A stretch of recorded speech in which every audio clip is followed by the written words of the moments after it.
গোপাল, যাচ্ছে গোপাল, ভাবছে গোপাল, হাসছে গোপাল, আসছে গোপাল, যাচ্ছে গোপাল, ভাবছে গোপাল, হাসছে গোপাল। যুগের পরে যুগ কেটে যায়, মানুষ তাকে ভোলে না। যুগের পরে যুগ কেটে যায়, মানুষ তাকে ভোলে না। চলে না রে, চলে না রে, চলে না রে, চলে না, চলে না রে, চলে না রে, তাকে ছাড়া চলে না। কে সে? পরিচয় কি তার? হাসির রাজা, জ্ঞানের রাজা, রসিক রাজা গোপাল ভাঁড়। হাসির রাজা, জ্ঞানের রাজা, রসিক রাজা গোপাল ভাঁড়। হাসির রাজা, জ্ঞানের রাজা। ও বাবা, নবাবের দুধ দেখলেই কেমন বুকের ভেতরটা ধুকপুক ধুকপুক করে। আহ মহারাজ, কি বলে পাঠিয়েছে সেটা তো আগে শুনুন। তা দুধ বাবাজি বলে ভালো, নবাব বাদশাহ কি বলে পাঠিয়েছেন? আগে নবাব তার অধীনের সব রাজ্যের মন্ত্রীদের এই সম্মান প্রদান করতে চান, আর তাই তিনি আপনার কাছে আমাকে পাঠিয়েছেন ওই আপনার মন্ত্রীমশাইকে নেমন্তন্ন করতে। ও মা, আমাকে সম্মান?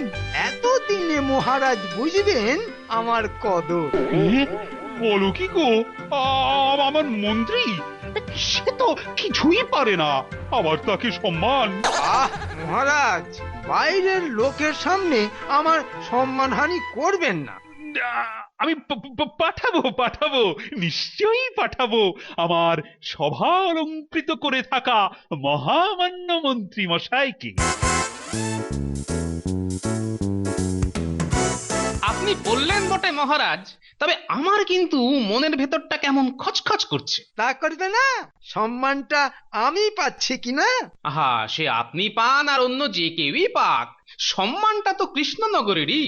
কিন্তু আমি ভাবছি, হঠাৎ মন্ত্রীদেরই নবাব বাছলেন কেন এই কাজের জন্য? সেটা অবশ্য মন্দ বলনি গোপাল। তাহলে কি? কোনো তাহলে নয় মহারাজ, আপনি তো দুধকে কথা দিয়েই দিলেন যে আমাকে পাঠাচ্ছেন আপনি মুর্শিদাবাদে, তাহলে আবার এখন গোপালের কথায় আমার যাওয়ার বাদ সাধছেন কেন? আহা, এত রেগে যেও না মন্ত্রী, কথা যখন দিয়েছি তখন তুমি তো যাবেই। কিন্তু আমি ভাবছি যে তোমার সঙ্গে গোপালকেও জুড়ে দেব কিনা। এটা কিন্তু খুব ভালো হবে মহারাজ। ব্যাস, বেটা সেই উড়ে এসে জুড়ে বসলো আমার সঙ্গে। ওহ, তাহলে গোপাল তৈরি হয়ে নাও, তুমিও মন্ত্রীর সঙ্গে মুর্শিদাবাদ যাবে, যাতে কোনো রকম গন্ডগোল সামলে দিতে পারো। যে আজ্ঞে মহারাজ। ওহ, ঢং দেখে বাঁচি না, যত সব।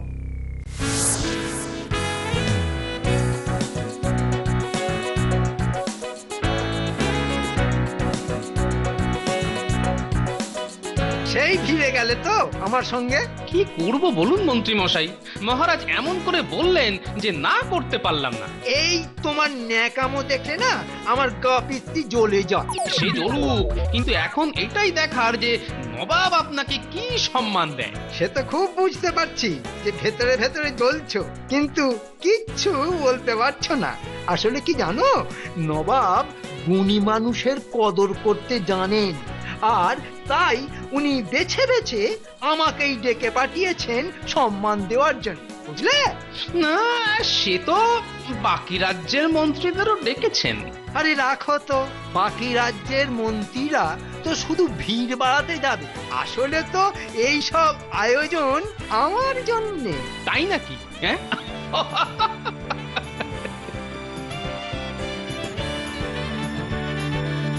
আরে এই উজির, এ তো আরেক সমস্যা হলো। আচ্ছা জাহাপানা, আপনি শুধু সমস্যা সমস্যা করে পাগল হয়ে যান কেন বলুন তো? হ্যাঁ, আরে আরে আমি তো আছি নাকি?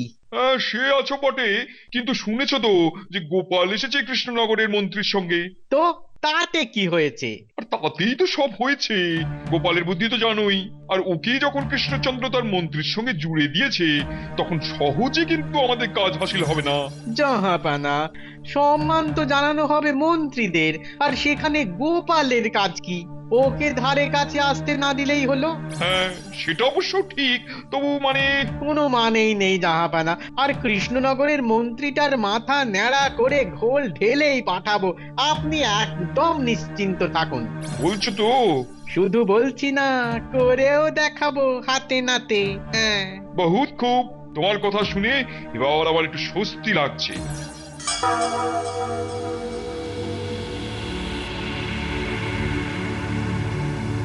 এই তো সব রাজ্যের মন্ত্রীরাই এসে গেছেন দেখছি। হ্যাঁ, বাহ বাহ বাহ। তাহলে তাহলে জাহাপানা, এবার ঘোষণাটা করেই ফেলি। হ্যাঁ হ্যাঁ হ্যাঁ, শুভ কাজে দেরি কেন? বলো বলো বলো। আর যে আমার তর সইছে না। বাবা, যে সম্মান দেবে তার এত উৎসাহ কেন?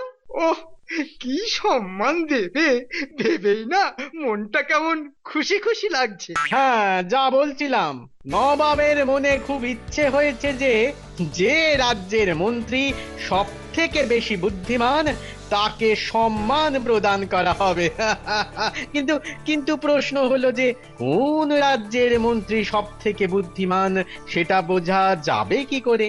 সেই তো, এটা তো আগে আমার মাথায় আসেনি। তবে কি আবার কোনো প্রতিযোগিতা হবে নাকি? ভালোই হয়েছে গোপালটা আছে, ব্যাটার বুদ্ধিটা ব্যবহার করা যাবে। কি বলতে চাইছে ঠিক বোঝা যাচ্ছে না তো। তো নবাব বলতে চাইছেন যে যে রাজ্যের মন্ত্রী সব থেকে বুদ্ধিমান তার মাথার চুলের দামও হবে তাহলে সব থেকে বেশি। তাই আপনাদের নিজেদেরকেই আপনাদের মাথার চুলের দাম ঠিক করে বলতে হবে, আর সেটা বলতে হবে খুব গোপন ভাবে। ও বাবা, এই কাজ এ তো আমার কাছে নস্যি, এমন দাম হাঁকবো না। এটা কোনো একটা কাজ হলো? ওহ, ভেতরে ভেতরে যে কি করতে চাইছে কিছুই বোঝা যাচ্ছে না এখনো। আর যে মন্ত্রীবর তার মাথার চুলের দাম সব থেকে বেশি বলবেন তিনি সব থেকে বুদ্ধিমান বলে বিবেচিত হবেন, আর যিনি সব থেকে বেশি বলবেন তাকেই নবাব সম্মান প্রদান করবেন, আর সেই সম্মান সূচক হিসেবে তার মাথার চুল আমাদের এই মুর্শিদাবাদে রেখে দেব চিরজীবনের জন্যে। হ্যাঁ। ও আচ্ছা, এই ফন্দি করেছে তাহলে। তা শুধু মাথা নাড়াই করবে না আরো কিছু কায়দা করে কৃষ্ণনগরকে হ্যাটা করবে? এই খেয়েছে, এবার কি করব?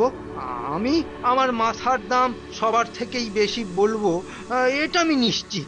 কিন্তু তারপর মাথার চুল ফেলবো কি করে? তাতে তো ন্যাড়া হয়ে যাব। আবার মাথার চুল না ফেললে তো নবাব আমার মাথাটাই ফেলে দেবেন। কি করবো তাহলে এখন? কিন্তু এ খবর তো মহারাজকে পাঠাতে হবে যেভাবেই হোক।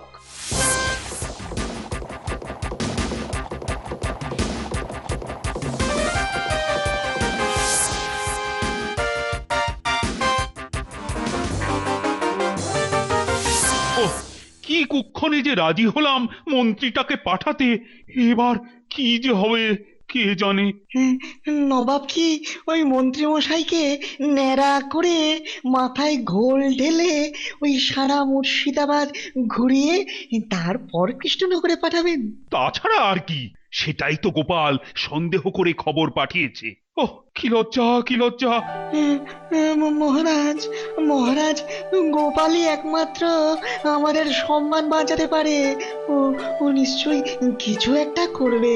সেটা অবশ্য ভুল বলনি গোপাল, তুমি বাঁচিও কৃষ্ণনগরকে এই লজ্জার হাত থেকে। খাবারগুলো সব একেবারে নবাবি, কি বলো গোপাল? হ্যাঁ, তা যা বলেছেন। কিন্তু কি হবে বলো তো কাল? মানে জিততে পারবো তো? পারবেন না মানে? কেউ আপনার ধারে কাছে ঘেঁষতেও পারবে না ওই মাথার দাম বলা নিয়ে।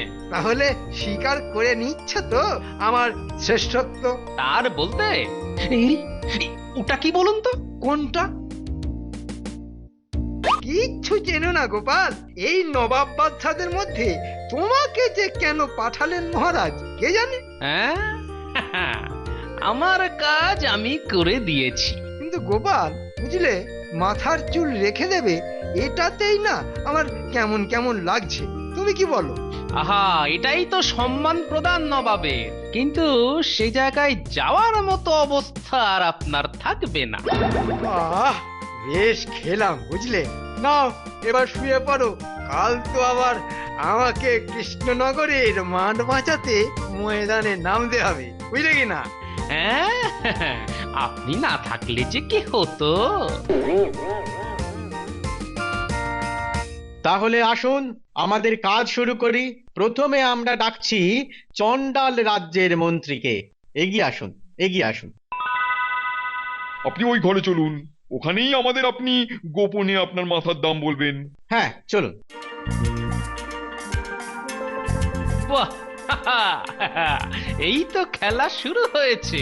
এখন দেখার কখন আমাদের রাজ্যের নাম আসে।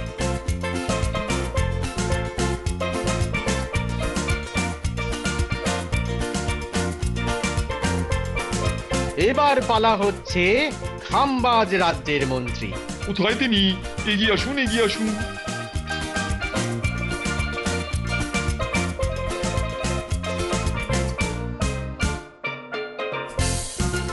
এরপর মনে হচ্ছে কৃষ্ণনগরের পালা। এবার কৃষ্ণনগরের পালা।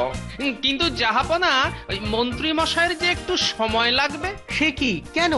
না মানে উনি একটু ব্যস্ত হয়ে পড়েছেন তো ঘরে, তাই আসতে দেরি হচ্ছে। হ্যাঁ, নবাবের ডাক আর মন্ত্রী ব্যস্ত হয়ে পড়েছেন। তবুও যদি একটু সময় দেন তাহলে খুব সুবিধা হয়। কি ব্যাপার বলো তো উজির? ঠিক বুঝতে পারছি না। একটু সময় দিন না জাহাপনা। মানে ওই মন্ত্রী মশাই একটু ভাবাভাবি করছেন তো যে কত দাম বলবেন, তাই একটু সময় নিচ্ছেন। বেশ বেশ, কৃষ্ণনগরের মন্ত্রীকে সবার শেষেই ডাকা হবে। অসংখ্য ধন্যবাদ জাহাপনা। এবার একটু ওদিকে যাই।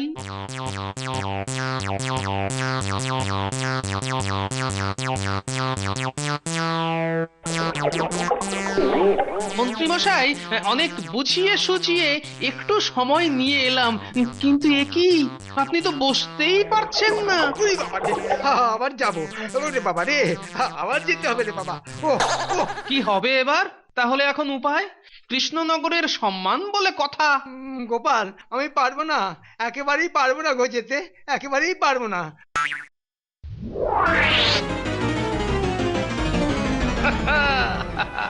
এটাই তো চেয়েছিলাম, আর তার জন্যই তো কাল রাত্রে পুড়িয়াটা খাবারের সঙ্গে মিশিয়েও দিয়েছিলাম। এবার তো দেখাবো এই শর্মার খেল। না যাই, এবার সবার দিকেই যাই। ও কি যে হবে এখন কে জানে। কিন্তু কিন্তু মন্ত্রী মশাই এমন পেট খারাপ করলেন কি করে আজকের দিনে? তো করবে না, শুধু খাই খাই। দেখেছে ভালো ভালো খাবার আর ছাড়ে, সব উল্টে পাল্টে খেয়েছে। কিন্তু কিন্তু আমার মনে হচ্ছে এখানে এখানে গোপালের কোনো কোনো কারসাজি আছে। কি বলছো গো বিজ্ঞানী? দেখুন মহারাজ, আপনি খবর পাঠিয়েছিলেন যে যে কৃষ্ণনগরের সম্মান তাকে বাঁচাতে হবে, হ্যাঁ তাই তো? হ্যাঁ তো। আর আর মন্ত্রী মশাই ওখানে নিজে ময়দানে নামলে ওই ন্যাড়া হয়ে মাথায় ঘোল ঢেলে আমাদের রাজ্যের তো ওই মাথা নাক সব একেবারে কেটে নিয়ে আসতে। তাই তাই মনে হচ্ছে ওই গোপালই। বলো কি গো, এসব কি গোপালেরই বুদ্ধি? এই দেখাই দেখাই যাক না কি হয়। হ্যাঁ, সেই ভালো সেই ভালো। চিন্তা এত না করে বরং খবর নিয়ে দেখি কি হলো ওখানে। এ বাবা গোপাল, এই যাত্রা আমাদের কৃষ্ণনগরের সকলের মান বাঁচাও।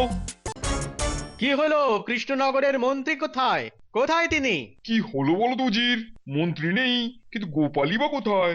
হ্যাঁ, এই যে জাহাপনা, আমি এখানে। এসব কি হচ্ছে গোপাল? হ্যাঁ, তুমি খানিকক্ষণ সময় নিয়ে গেলে, তারপরে তো তোমার মন্ত্রী দেখাই নেই কেন? কি করে পাবেন বলুন তো? উনি শুধু গাড়ু হাতে করে ভেতর আর বাইরে করছেন। সে কি, কখন থেকে? মাঝরাত্রির থেকে। উনি ভেবেছিলেন যে আটকে যাবে, তাই একটু সময় নিতে পাঠিয়েছিলেন আমাকে, কিন্তু কিছুতেই যে কিছু হচ্ছে না জাহাপনা। তাহলে কৃষ্ণনগর এই সম্মান জ্ঞাপন অনুষ্ঠানে অংশ নেবে না? খুব খারাপ, খুব খারাপ। বলছিলাম যে জাহাপনা, যদি আপনি আপত্তি না করেন তাহলে আমি যদি কৃষ্ণনগরের হয়ে আমার মাথার দাম বলি। সে কি, তুমি কি কৃষ্ণনগরের মন্ত্রী নাকি? হ্যাঁ, উজির, ভালোই তো হয়েছে। আমরা তো কৃষ্ণনগরকে নিচু দেখাতেই চাই, আর এই সুযোগে এক ঢিলে দুই পাখি মারা যাবে। মানে ও কিচ্ছু মাথায় ঢোকে না তোমার। আরে গর্ধপ, এই সুযোগে গোপালকেই ন্যাড়া করে মাথায় ঘোল ঢেলে কৃষ্ণনগরে পাঠানো যাবে। হ্যাঁ তাই তো। কিছু বললেন না যে জাহাপানা? হ্যাঁ হ্যাঁ হ্যাঁ, অগত্যা তাই হোক। কি জাহাপানা? আমার কোনো আপত্তি নেই। তাহলে যাই ওই ঘরে নাকি? হ্যাঁ যাও যাও যাও, আমরা আসছি। চলুন জাহাপানা চলুন, ভালো করে গোপালের মাথাটা মুড়িয়ে গোল ঢালার ব্যবস্থা করি। হ্যাঁ হ্যাঁ হ্যাঁ, আমার যে তর সইছে না। দাঁত যেন সব বেরিয়ে আসছে হাসির চোটে। এসো বাছারা, এবারই তো দেখবে আসল খেল। তা গোপাল, তুমি তো জানোই যে কি বলতে হচ্ছে। হ্যাঁ শুনেছি। তাহলে বলে ফেলো, তোমার মাথা মানে মাথার এই কগাছার চুলের দাম কত? ভালো বলেছেন জাহাপানা, গাছা। আপনি হাসতেই পারেন, কিন্তু জানেন কি যে আমার এই কগাছা চুল যে মাথায় আছে সেগুলো কত বছর ধরে আছে? কত? 35 বছর।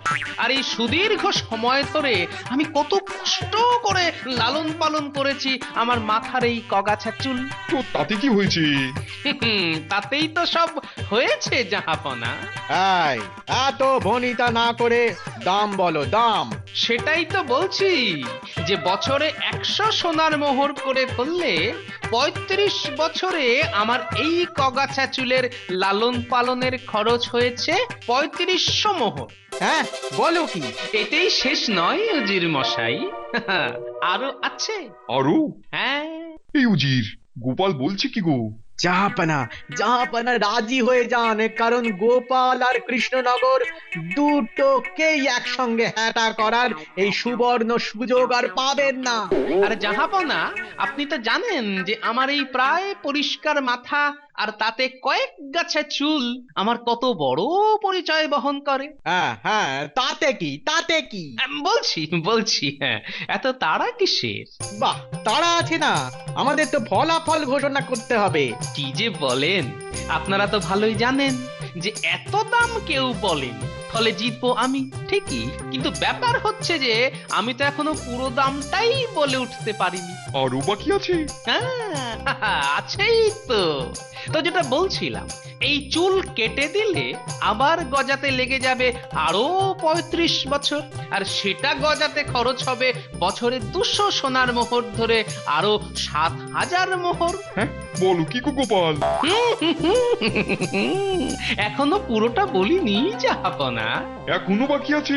হ্যাঁ আছে তো বটেই। বলে ফেলো, বলে ফেলো, আর বাকি না রেখে বলে ফেলো গোপাল। বলছিলাম যে এই চুল কেটে ফেললে আমার যে সম্মানহানি ঘটবে সেটা রক্ষা করতে পারে একমাত্র নবাবের দেওয়া সোনার মোহর। হ্যাঁ কিন্তু কত? এই ধরুন না, ওই কত হবে, লাখখানেক। না না না না না, বিন্দু মাত্র নয়। বলছি যে আর কি বলার কিছু দরকার আছে আমার? না এতেই হবে আমার মাথার দাম? না না না না, আর বলতে হবে না। তাহলে আমি জিতলাম, তাই তো? হ্যাঁ হ্যাঁ, তুমি জিতলে, কিন্তু কোনো কিন্তু নয়, আগে আমার সোনার মোহরগুলো দিন জাহাপনা। কিছু করার নেই জাহাপানা, আপনাকে দিতেই হবে। বেশ দিচ্ছি, কিন্তু তোমাকে যেবার ন্যাড়া হতে হবে গোপাল। আমি জানতাম, কিন্তু সবার সামনেই আমাকে ন্যাড়া করতে হবে জাহাপনা। বটেই তো, বটেই তো। সবার সামনেই তোমাকে ন্যাড়া করে তারপর? আচ্ছা সেটা তখনই বলবো। কি বলো উজির? হ্যাঁ হাসো, যত পারো হাসো। শেষ মজাটা তো দেখাবো কালকে।